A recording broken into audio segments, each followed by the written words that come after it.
Robots Radio. Games, lore, stories, community. Just press play.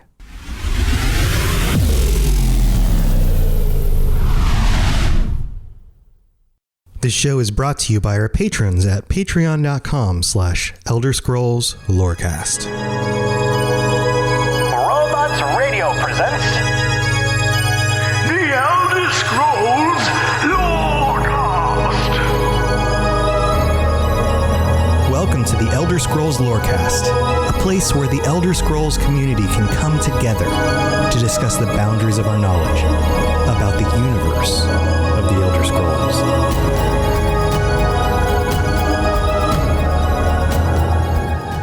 Adventurers, welcome back to the Elder Scrolls Lorecast. This is your host, Tom, or Robots, and I am back with my wonderful co-host, Lotus of Doom. Lotus, what's going on, buddy? How you doing? Hey, I am doing quite well. This is going to be interesting because this is kind of a follow-up to an episode originally recorded, but before I was part of the show consistently. So yeah. So we're changing some things up a little bit, and I want to give some background to this.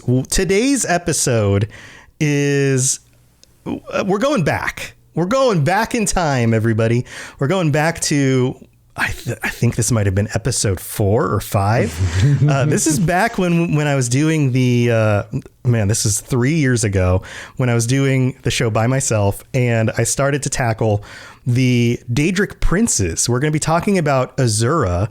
This is Azura Revisited. We'll be going into recapping some of the basics, but then going in some other directions than I did originally with the original episode about Azura, because for a few reasons. One, as a lot of you now know, the first, other than the first episode 2 through like 90, so the first 90-ish episodes are now cataloged and a part of the Patreon. So if you want to listen to those episodes, they're still available, but I gave a big explanation. It's like one of the first episodes you can listen to if you scroll all the way back to the top of the feed. But those are still available. But that early version of the show doesn't really represent what Lotus and I now do with the show. And it's still available, but a lot of those episodes did cover a lot of these basic topics, and I've had some people reach out and they're like, it would still be nice to be able to hear some of those things covered on the show. And I was like, that's fair. It's fair. Some people can't afford the Patreon, and I get it. So I figured we should at least go back over the Daedric Princes. On the free episodes of the show, we have the Adra, which Lotus and I covered, and we have the Creation Story, which is free. It's episode 1, which I made free to make sure everyone could at least get that. And I thought, okay, well, let's go over the Daedric Princes. So at least you have the Adra, the Creation, and the Daedric Princes. You've got all of those covered. And then maybe we'll go back over the main playable races again, or something like that later on down the line. And at least you've got that stuff. And then if you're interested in any of those other 90 episodes, you can still get them on the Patreon. So here we are, revisiting Azura. We're not going to cover everything all over again. There's going to be some stuff I mentioned in that original episode, so you can still go back and listen to that and get some of the content that I originally did there that we're not going to cover today. But we're going to go into some stuff that's a little bit different. And what's fun about this version of us going into Azura is that Lotus is here this time. So you're not just going to get my take on the Daedric Princes. You're going to get him bringing in some of his perspective, and we're going to cover some of the details that I didn't get a chance to cover the first time. So here we go. Lotus, this is exciting. I think this is going to be a lot of fun. Yeah. Dun, dun, dun. So how do you feel about this? I want to throw you in here and make sure that you get a say. I think this is a good way to do this, because like you said, it's a way of kind of readdressing something that you had done before I joined the show, obviously. But at the same time, the idea is to kind of give as much of this like information as possible. So what we can do, at least, was my theory when, we talked about this a little bit, is the Patreon things, which, you don't want to necessarily exclude anything off, but it's like an incentive off to the side. Those can kind of be like hey, this is how we used to do stuff. And now it's sort of like, all right, cool. Here's what we've got in the new format where we can do a quick overview. And if you want the basics, that's kind of like the older episode. Right. And now we can kind of take it in some different directions and get deeper, like we had referenced before when we did some of these episodes, where it's like, well, we'll circle back. I kind of hate that phrase, but we'll circle back to it. Right, like a boardroom meeting, like we're in a corporate. I was going to say, all right, everybody, all right, open your Excel spreadsheets. Right. We'll circle back. But we, in this case, we are literally circling back to it so that we can kind of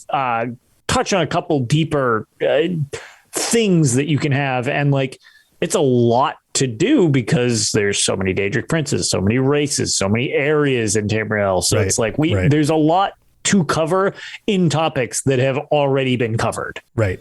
And Rob the Princess in chat says, why not all the races? The sky is the limit. And that's a good point. In fact, I believe Lotus and I have covered a lot of the other races beyond the original ones. And so that's why I bring up going back over some of the original ones again in a similar way where we can go back over them. Different direction to it. And get a little bit deeper again. But so here, let's just dive in. And just as a recap, the Daedra means not our ancestors. It comes from the original Aldmiri or Altmiri, I believe.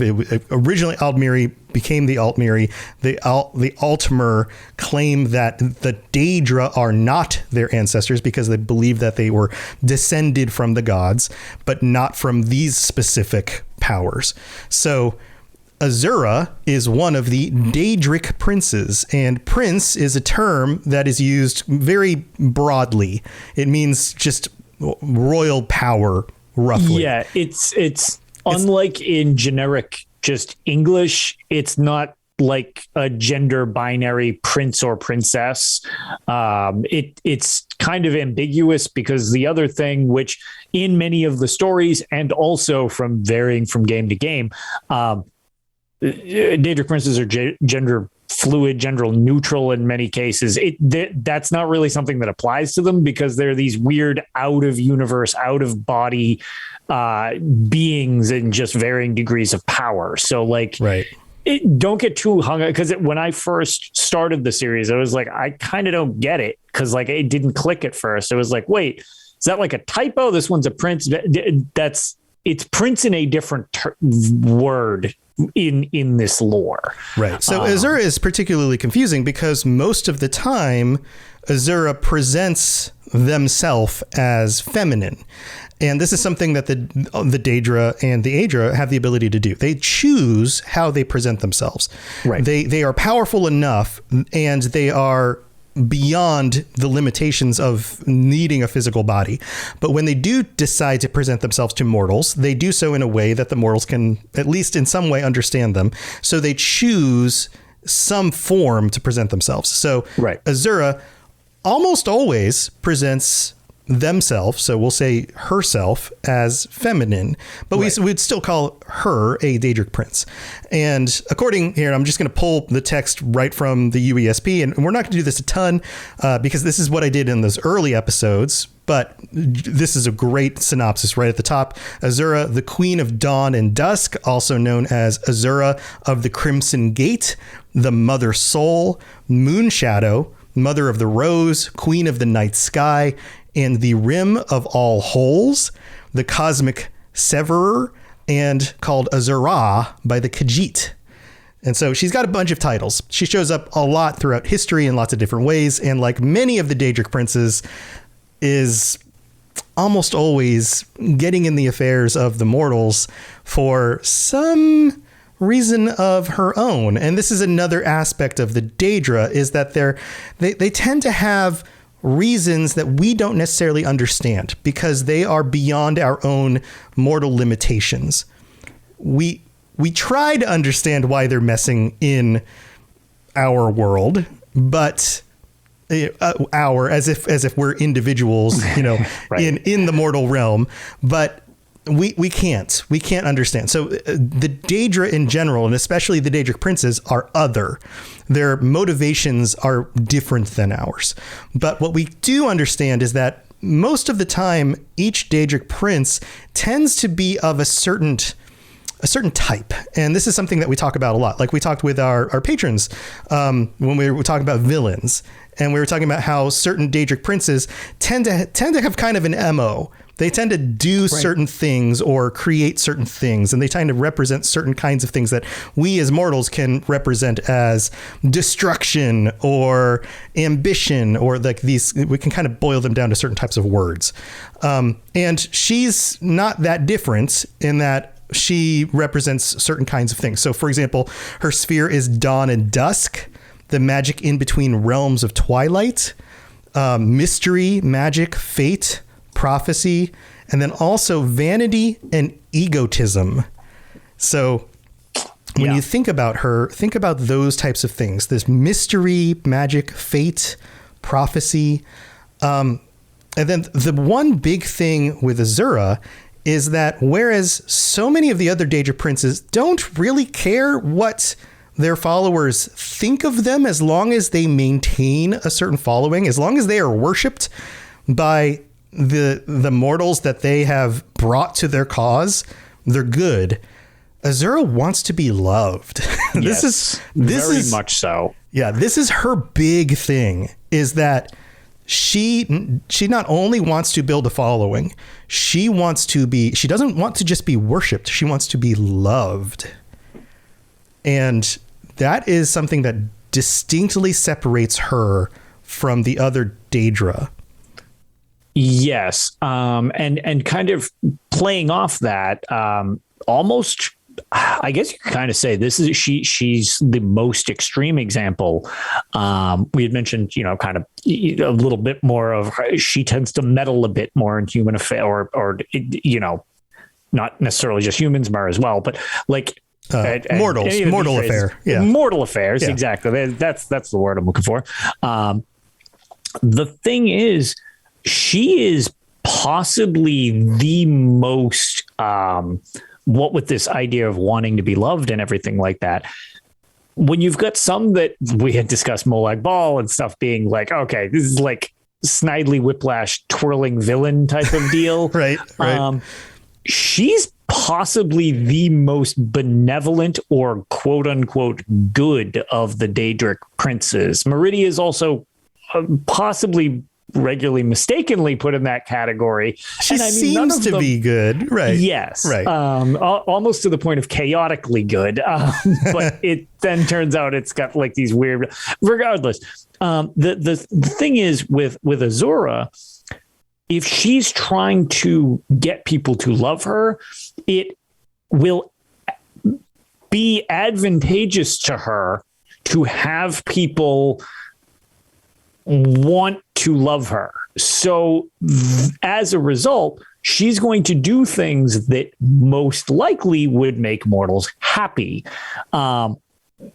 Hence, they would reciprocate that. It's this loving relationship, and it's for a rather vain reason. When you look kind of past the surface value, it's like, well, it's a very selfish reason to be nice to other people.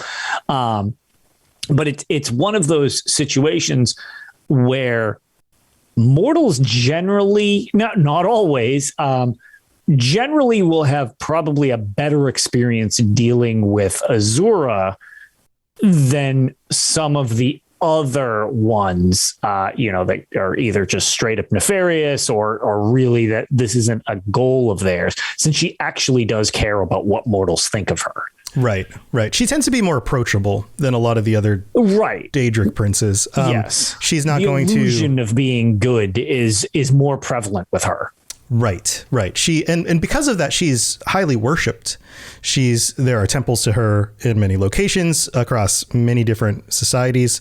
Men and Mer and Khajiit, especially. They call her Azura. And let's talk about the Khajiit.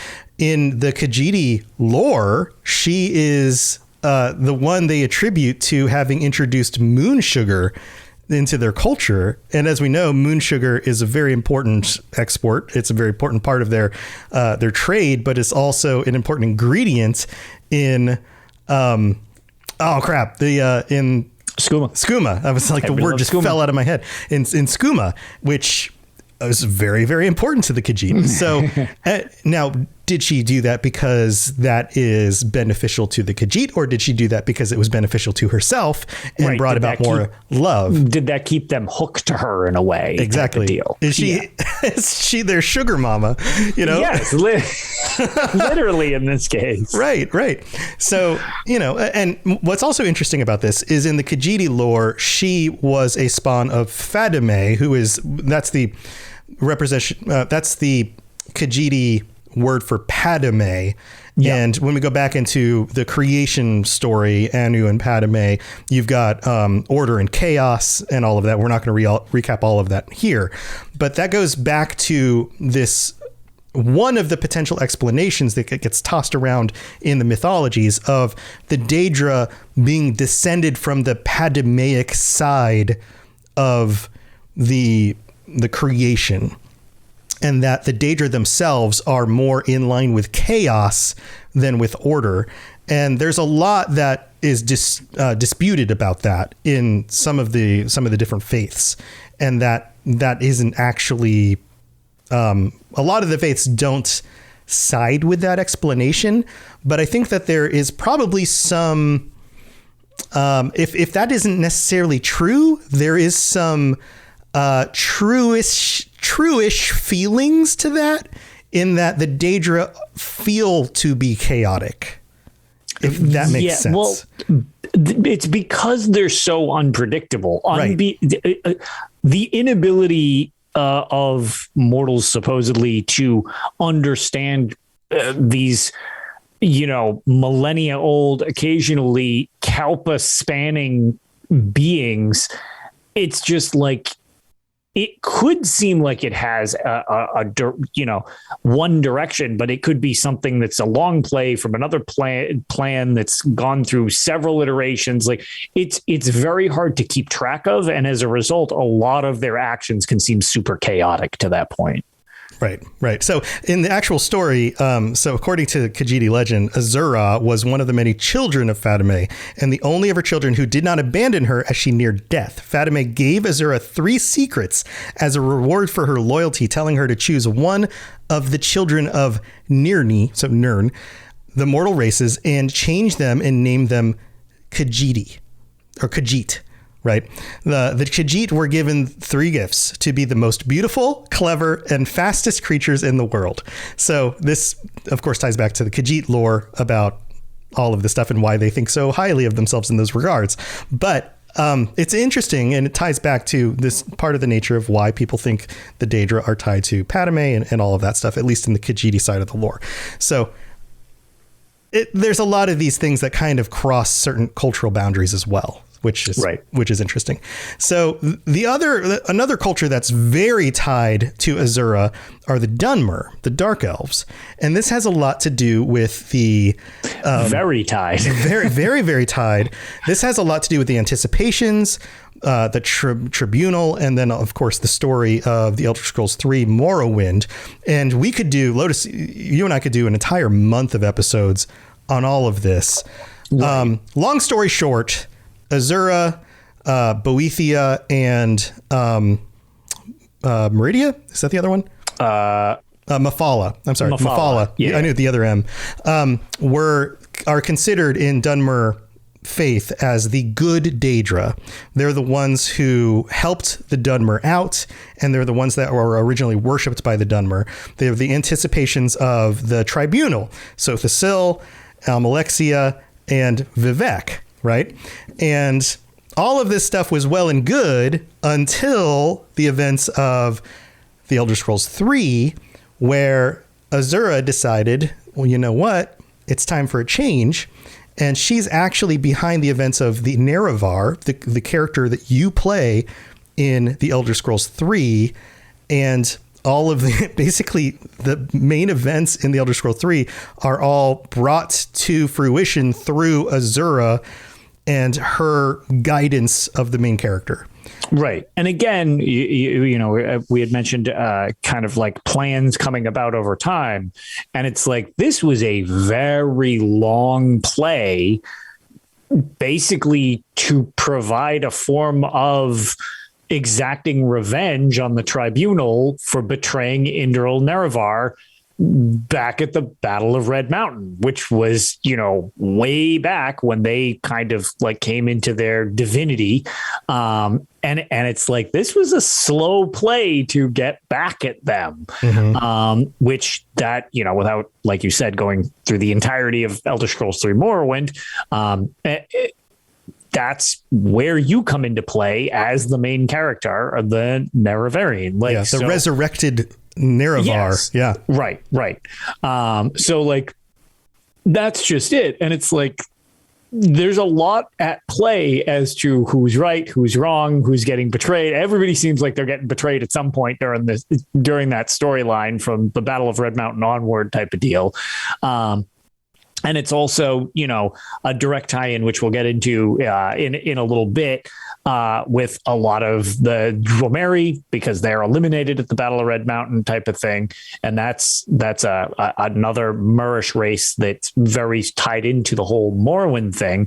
And, all of these races, areas, and all of this stuff, they tie together through these long threads throughout the series, which is really fascinating how much these characters just like play into so many events, because, what we can mention the fact that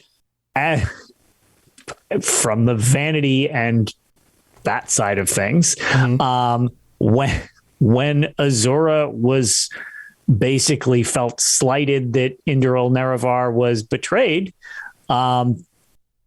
she punished all the Dunmer by giving them ashen skin and red eyes, which is like that. Talk about condemning an entire people for the actions of a few. Like that's kind of biblical, really flying off the handle. Yeah. That's like a biblical, like, right. Yeah. Yeah. And Rob the Princess says that's another reason why I think Azura is evil, and is that the Dunmer call 3 of them good Daedra. We know we know basically that Mephala Boethia are evil AF. Right. I'm not trusting their judgment. But that's the whole thing, is that like it's a matter of degrees. It's a matter of perspective. Like, have they been doing good things to me? Well, then yes, they're good for me, but they're bad for other people, but I don't care about the other people. But what do they matter? That's not directly impacting me. Like, right. All of that stuff gets really sketchy depending on what perspective you're looking at it from. So there's a lot there to unpack. But yeah, Azura shows up a lot. She shows up in the Morrowind storyline in Elder Scrolls Online. She shows up in a lot of different quest lines through each of the games, and her artifact is very common. Her artifact is awesome, very common. The star. So we're going to talk about the star. We're going to talk. There's a specific thing that you wanted to bring up. Yep. We're going to bring that up on the second half of the show. So we're going to get into a little bit more about this, because she's a really interesting character, and it seems like she's good, but as with all of these, she's got her own interests at heart. Yeah, she's good with a lot of italices and quotation marks. Right. She ultimately is looking for love from mortals. She's not necessarily on the side of the mortals. She's getting something out of it. So is it really good? We'll have to discuss that when we get back. But we're going to thank our patrons. We'll be right back. The skies are marked with numberless sparks, each a fire and every one a sign. All right, so here we are in the middle of the show, and thank you to everybody who helps to support this show. Thank you to all of our patrons. We've got some new patrons to call out. We have LP and Michael W., who are our newest patrons. Thank you for signing up, and if we've done anything to help you get through your workday, your workout, your drive to work, or, just chilling on the couch playing Elden Ring while listening to our podcast... Ooh, cross-branding. Cross-branding. That doesn't make any sense. But man, Elden Ring's great. I've been playing that game because it's awesome. I've been trying to convince Lotus to play it.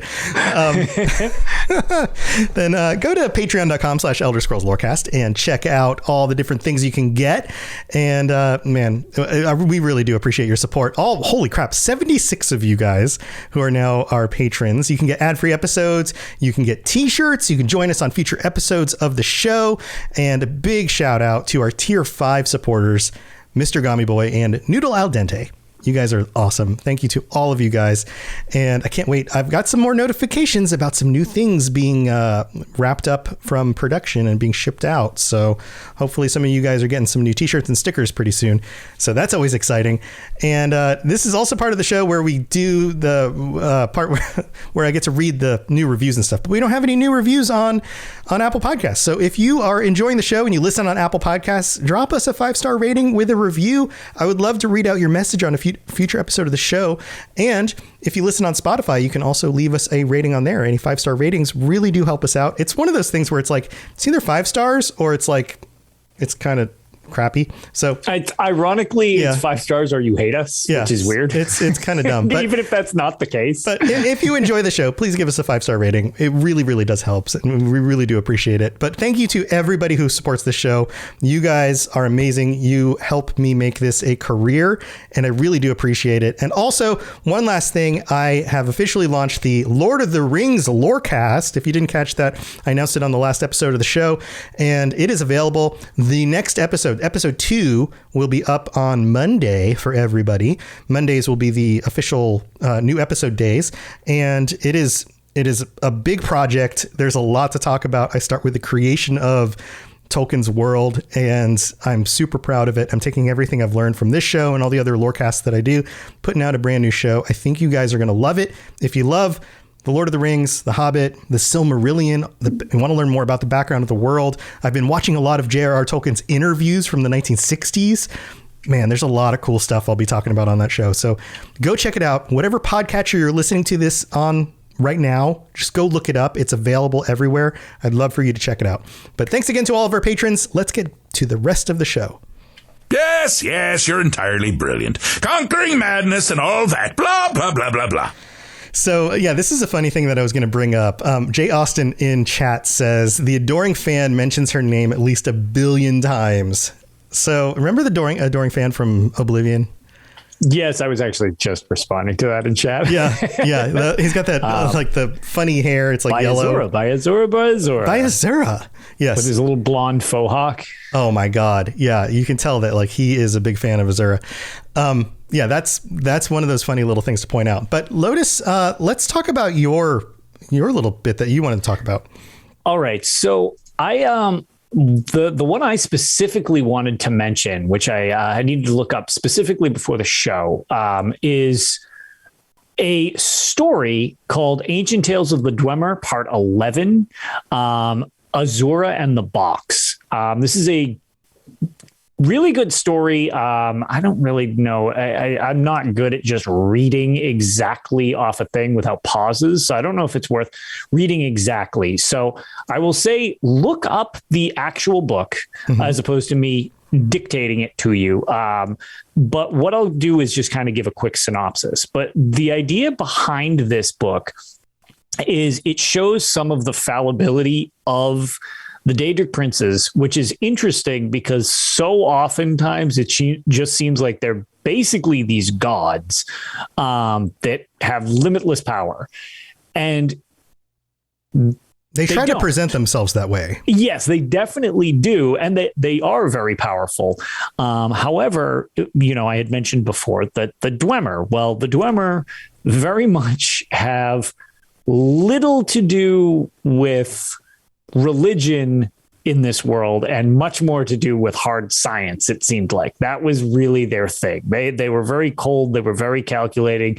It led them to be very brutal because it was just like, look, it's all about efficiency and it has nothing to do with like sympathy toward anyone else. Hence how, the Falmer ended up getting created and stuff like that. But what happens in this book is there is a Dwemer scholar. Oof, I was going to say. Are you going to read the name? God, I don't have any marbles to put in my mouth to try to say this. But I guess it's Nilchabar would be how it's pronounced. Yeah, Nichelbar. Yeah. Nichelbar, maybe? Nickelback. Yeah, Nichelbar. Or Nickelback. But either way, Nichelbar, we'll go with Nichelbar. Basically poses this puzzle box, and he puts a flower in the box, And through it's kind of funny because it makes you wonder how much of this would be folktale, but through some trickery, Mitchell Barr basically makes a bet with Azura about what's in this box. And I assume through her powers, she knows what's in the box and basically says so. And through a sleight of hand in front of a class of students, as he's like an instructor, he shows the box and the box is empty. And she more or less just is pissed. Like that's right. She is. You son of a bitch. Yeah, she is furious. Nickel Bar. Okay, and actually, you know what? Thank you, chat. So I think it is Nickel Bar as well, because that's a really great way to put it. Because in a Skyrim book club, which is another podcast where they literally just narrate the books, he does a great job with this one. I believe it's a guest actually for this specific episode. So if you don't want to read it yourself, that's another way to do it. But yes, I think it's Nickel Bar. Thank you. But either way, the main point of this is he basically one-ups her through trickery and sleight of hand, where he gets it up his sleeve, so to speak. And it infuriates her. She doesn't lash out and like blow up everybody or anything like the thing at Red Mountain. But the story portrays that this basically gets inside her head. Like she was outdone by him. She was made to look a fool, and it limits how, like, it basically shows how fallible her power is in front of the Dwemer students, to which that was his point. He was basically trying to show that they have limited power, like they're not all that. And that's basically what is done. And it's interesting because it really shows that something as simple as playing off the vanity that she has of, well, look how powerful I am, look how smart I am, blah, blah, blah. Like, I'll very easily be able to prove this simple thing. It's thrown back at her where he uses some stupid trick to prove his point, which she was right. She knew what was in it because she does have this power. But then through her own frustration, she doesn't see the answer to how he got around her knowing the puzzle type of thing. And I feel like this story specifically embodies the fact that with Azura, and it's exacerbated by, same situation with how she lashes out at all Dunmer after the Battle of Red Mountain, is she may appear to be this benevolent, helping, oh, love me and I'll love you and things are all great. But when you scorn her or insult her vanity, that is really, you see the real side of Azura that she tries to hide away from mortals. Right. Right. And she really, like, she'll basically hinder herself through her own inability to control her emotion. Like, it sounds kind of ridiculous, but her emotional response to things is very human in that way with this story. And through other situations, she likes to provide that she looks tempered, but that's not necessarily the case. And she seems like a bit more of a reactive emotionally Daedric Prince than some of the others, which is a little unusual, but it also explains why some of her actions are the way they are. Right. Have you ever dealt with somebody whose face, like, they're smiling on the outside, but their eyes look like daggers? Yes. It's like one of those things, like, come, children, you're safe with me. I will forgive you. Yeah, and it's like her mouth is smiling, but there's something wrong with her eyes. Like, right? It's like, it's like, or like, that boss who's like, yeah, everybody, it's totally gonna be fine. We'll definitely get the raises. You don't have to worry. And it's like, I don't think I believe you. There's something wrong with your face. You're smiling, but yeah. Right. Yeah. And what she wants to portray kind of betrays what kind of is behind that facade in a lot of situations. And the facade drops when she gets called out like this. When she gets called out. Right. And, that's kind of, Nickelbar in this situation with this book specifically. It's really, he made his thing to prove a point of basically like, I can totally get under your skin, and it works because that's what Dwemer liked to do in a lot of situations was, oh, you think you're so smart? Well, counterpoint. Here's me like the Dwemer were like actually race. Yes. Yeah. Very neck bearding it up in that situation. That makes me think about all the pictures of the Dwemer. I think a lot of them actually do have neck beards. Tell me Yagram Bagarn is a neckbeard? Yagram Bagarn. I have a beautiful neckbeard. So it's just, I feel like that is just another example of like the fallibility of some of these Daedric princes when they want you to think they're more powerful than they actually are. So I definitely recommend reading the entire book or listening to it. Ancient Tales of the Dwemer, Part 11, Azura and the Box. If you go through the whole story, it's not overly long. But it's not super long. It's maybe 15 paragraphs. But one part.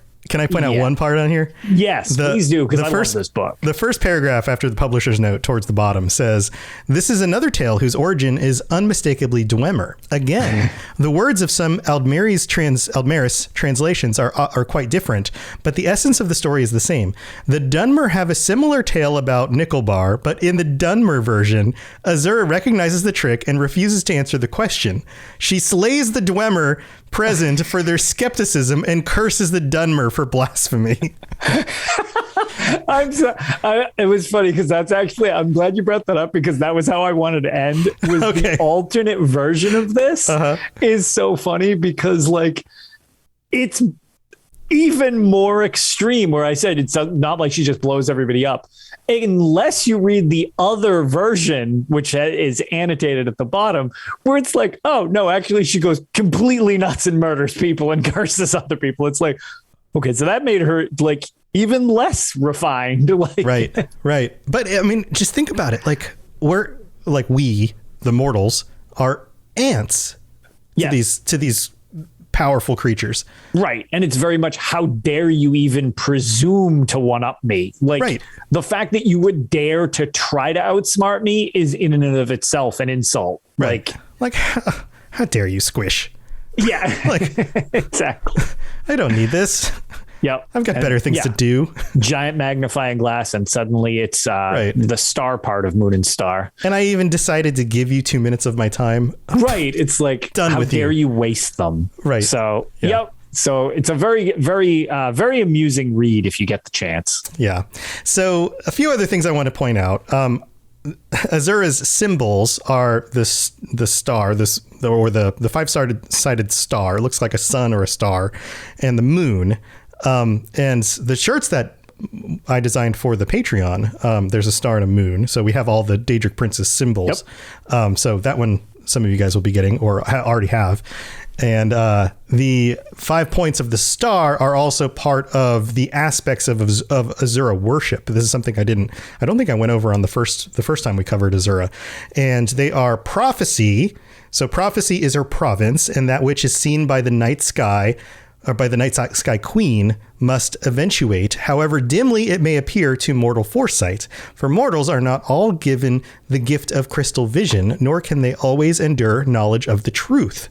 It sounds so uppity. Dawn is the second one. Dawn is the time of imminence when Azura touches us with wisdom and purpose. It is then we speak the supplication for guidance and tremble in fear that it may be answered. Notice how dependent we are on her. Mm-hmm. Third one, rose is her color and her flower. The moon shadow, her abode is risen, is the sun. Tend we Then, by midday, our mortal necessities, conserving always some part of ourselves for when the sun slides low. So she's of the day. Dusk is when we turn our hands to Azura's commands. Then we praise her with our dark evening acts and glorify her with chastening of noncompliance. And then Fate is the book that she writes in to inscribe our worth and deserts. For by our acts do we earn her regard or disdain and read our destiny in her prophecy. And this is the book called The 5 Points of the Star by Sigala Parrot. Parate? I don't know. It has an E at the end. Why not? Right? I mean, I choked over my Dwemer name. I don't see how I would be much help here. But yeah, so this has something to do with how you worship her. I would have to study this more to understand what all of that stuff actually means. Maybe this is something we can dig back into in the future. But prophecy, dawn, rose, dusk, and fate are the 5 points of the star for worship. So there you go. That's with that. Cool stuff. Now, some other fun little did you knows. This is something we've talked about before. And so there is, in the real world, and I know you know about this one, Lotus, and a lot of our listeners probably do too. There is a resort in the country of Turkey. Yes. Called the Azura Deluxe Resort and Spa in the city of Alanya, which opened in 2015. It has statues of Azura, like Azura from the video game. They are so it's hard to you can look this up, but they are not even like not. They are straight up 3-dimensional statues of the statue from Skyrim. Right. Like it is the statue from Skyrim. Right. Standing out front of this place as like plinths. Yeah, like gigantic woman holding a 5-pointed star and a moon. Yes. And there are multiple of them all over this resort. There are. Like somebody must have either, one, been a fan of the game enough to design a resort around it, or two, been completely ignorant and just found the image online and was like, oh, what a beautiful image to design a resort around. Right. I'm sure this isn't copyrighted or anything like that. Right. And it's funny that we actually get to reference this one this time, because we found out about this basically Ark. From Tales of Tamriel. Yeah. Lives in Turkey. This up. And everybody was like, what are you talking about? He's like, hold on, I will find it. And he found it. And then all of a sudden it started popping up all over the internet, like promptly after we had that episode, because he like brought this to like people's attention, I guess, where it was like, this is a legitimate thing, like that really. I'm amazed that it's just like not a bigger deal. Like this seems like a thing that would become a legal big deal. Yeah. I mean, Bethesda would have to do something about it, and it would have to deal with Turkish law. Right. So I mean, there's probably a lot to it, or they're just like, whatever, we're not making a hotel. Like, yeah, they're probably like, it doesn't really matter that much. Yeah, it's probably like, not. whatever. Yeah, it's not like somebody made like a Mario hotel and Nintendo's like, okay, well, we're going to sue you for that. You know? Yeah, it's like, okay, we literally have an amusement park. A hotel's not even that far off at this point. Yeah, we're definitely going to sue you for a Mario hotel. Like, It's not like people are searching like, where can I find a hotel for Azura? I'm such a big fan of her specifically from the Elder Scrolls game. Like, I don't think that's drawing people to it, but maybe it is. What if we got, oh my God. So one of the things that I've considered doing is having like a Robots Radio, like fest, like where we get a bunch of people to come down to Florida and we all go to the beach together like once a year or something. And COVID's definitely got in the way of that idea. Yeah, that's going to slow that idea down a bit. It's absolutely better. It absolutely has. But what if we, for some reason, all had enough money to go to Turkey? Just go to Turkey. Just go to that hotel. Right. Go to the Azura hotel. That would be perfect. Look, they could just design it like the spokes of a wheel, and each wing of the hotel is just a different Daedric Prince. Perfect. Bethesda, you know what I mean? You need to get on this. Like, you don't have to do an entire theme park, but you could just do like a Elder Scrolls hotel. Right, just one hotel. In Vegas. You could just have the Oribus Hotel. Beautiful. I mean, we basically go there when reveals happen, so just it's meant to be. Yeah, but could you imagine like a Bethesda land with like Fallout World and Elder Scrolls World and Doom? Can you imagine like a Doom roller coaster where you've got like guns and you got to shoot stuff as you go through it? Oh my God! I love how we've derailed this is so derailed at the end here. Yeah, but remember, it was maybe 2 or 3 E3s ago. They had the Bethesda Lands showcase and they had the faux amusement park. Yeah, just make that a reality. Yeah, that's exactly what popped in my head.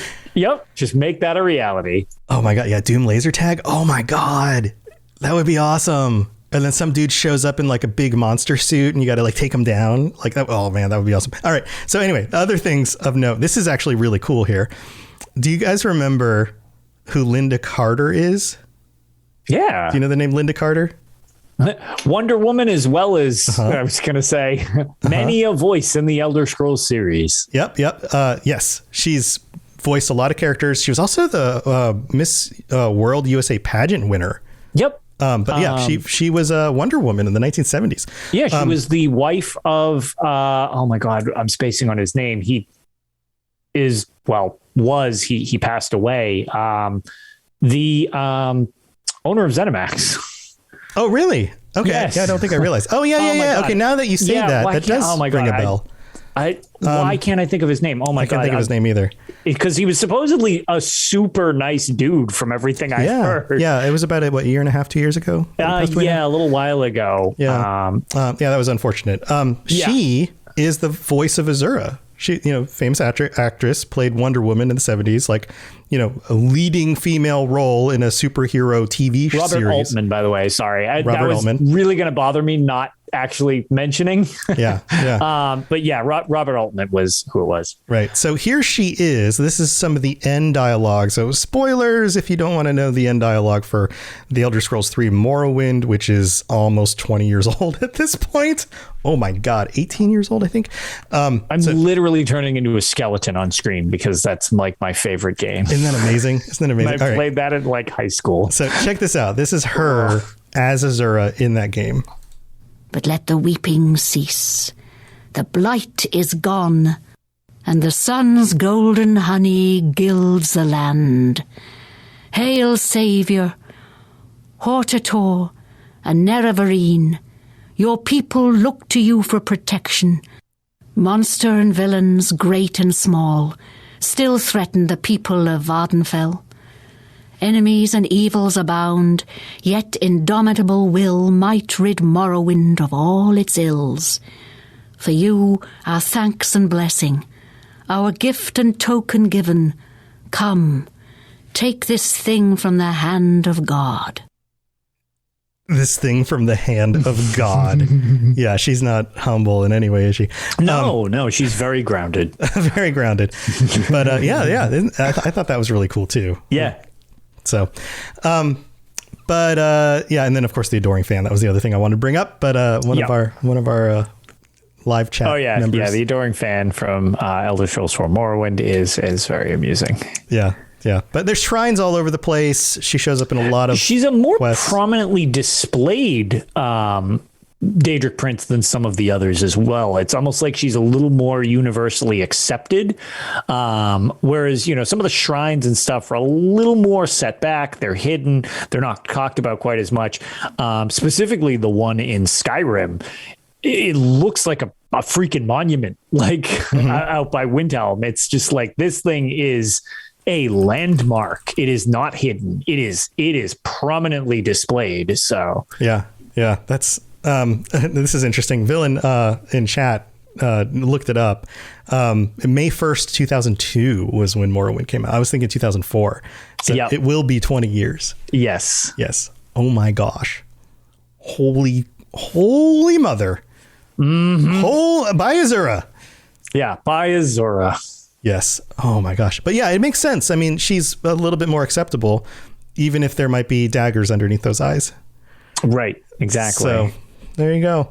But that's Azura. Definitely covered some stuff different than we did, or I did, on the first time. Hopefully those are some different, interesting bits to fill in a little more. I mean, you can never really, I guess, cover entireties of all of these things because there's so much, again, that you can just speculate on. But it's just like, it's kind of nice to readdress some of these things and just talk about some other stuff, because we do try to keep this to an hour. Yeah. You can ramble on for, as long as you want going into some of these topics. So. Ramble on. That was my Led Zeppelin that was impression. Beautiful, Tom. Thank you. Yeah. The other fun thing about these episodes is that as you're playing through the games and you come across a quest that is for Azura herself or has to do with Azura worship, you'll have kind of a different take on it. You'll be like, wait a minute. Okay, what is actually going on here? Yeah, why does she want me to do this? So yeah, some fun stuff to consider. But hope you guys enjoyed it. And we'll be back next week talking about, I believe we're going to do these alphabetical again. So Boethia, I think, is probably the next one. But Lotus, what do you have going on? Anything you want to share? So we are actually not recording my other show, Tales of Tamriel, this week because the next episode will be episode number 300 of Tales of Tamriel. 300? Yes, which is quite a staggering number. We have I'm sorry for the tease, but we have some announcements to make on episode 300 of some very good happenings. I would say check out elderscrollsonline.com because your friends at Tales of Tamriel might be featured actually on there for episode 300. So keep your eyes peeled for that. So some very interesting stuff on the horizon over there for our big, I guess, anniversary, you'd call it. And we're compiling what we can for episode 300, which will not be this Sunday, but the following Sunday. If any of you still have any memories of the show or funny moments with us, feel free to send them over to either myself or the Tales of Tamriel Twitter or Dungeon Crawler Network at Gmail, because we're just compiling them to add to the show. And I've learned that there are a few moments in 300 episodes that like 90% of the community likes. And apparently, we've said some memorably awkward things over the years. Refrigerators and me tongue slipping on the intro to the show and making a really awkward drug reference. Nice. Yep. Yay, podcasts. So that's so very, very exciting stuff over there. And that's pretty much what all of my attention has been on recently is organizing episode 300. That's awesome. Well, I'm excited for that. Congratulations. Yeah, for sure. Yeah. You've joined us for, what have you been? You've been with us for like 4 episodes, maybe? Yeah, a few times. You've joined us a few times. Yeah, man. Yeah. Always happy to come back too. So. You know it. Absolutely. Yeah, let me know. Got to have the perma crossovers. Yeah, More on the horizon. For sure. Cool. I'm still raising money for Ukraine for some of the people over there who need medical aid. So we're up to $529, and that doesn't include the $100 that I'm chipping in. So technically $629, but we have a goal for the community of $600 now. It's pushed up again. So if you want to donate to help people in need, if you feel like you could go without like a coffee or something and want to chip in $5 or $10, there is a link on the Robots Radio Discord. Is probably the easiest place to find that in the announcements channel. Or you can check out the notes underneath the podcast or wherever. You'll find links to that also in the live stream. It keeps popping up in one of the auto notifications. So we'd love to have you just contribute. I matched the first 100 thinking, maybe we'll get to the first 100. And now we're at $529. So you guys are awesome. So awesome. Thank you so much. I'm just going to keep this rolling. I was hoping to do some more live streams this last week in order to try to get more notification out to people about this, but my brain decided to try to kill me for like 5 days. I had like a 5-day long migraine and pushed through it, took a lot of pain meds and continued to do the podcasts and things that I needed to get done while trying to get a lot of rest and just help my brain feel better. Today's the first day that I'm actually really starting to feel better. So hopefully that's done. Hopefully I can get back to doing extra episodes like Skyrim with my mom and some of the other things I've been meaning to get to be doing. But that's what I've got going on. Also, Lord of the Rings Lorecast, I'll be working on wrapping up the next episode. That should be up for everybody on Monday. So we've got that going as well. And that's, everything else is over at robotsradio.net. Lots of all sorts of other fun stuff. So that's what we got going. We'll be back next week. And thank you again for everybody for tuning in. Thanks to all of our patrons. And until next time, maybe think twice before trying to fool a Daedric Prince, because they might just decide to squash you like an ant because they can, and they don't have any qualms about it. So even if it's Azura, be careful. All right, guys, we'll see you later. Bye, everybody. Bye, everybody. Thanks for listening to the Elder Scrolls Lorecast. If you have something you'd like to contribute to the show, please reach out to us at elderscrollslorecast@gmail.com or on Twitter at ESO Lorecast. I really appreciate you listening, and I'd love to hear from you soon. You've been listening to a Robots Radio podcast. Smart shows for interesting people. Check out all the shows at robotsradio.net. Once upon a time, 27 years after the bombs fell, there were two people, a vault dweller and a California girl. They met, and sparks flew. That's when things got interesting. Once Upon a Wasteland is their story. Follow Elizabeth Kirby and Odessa Valdez as they pursue their happily ever after in the post-apocalyptic Appalachian wasteland of Fallout 76. Available on Spotify, Apple Podcasts, Stitcher, and many other podcasting platforms. Once Upon a Wasteland, a Fallout 76 love story. Available now.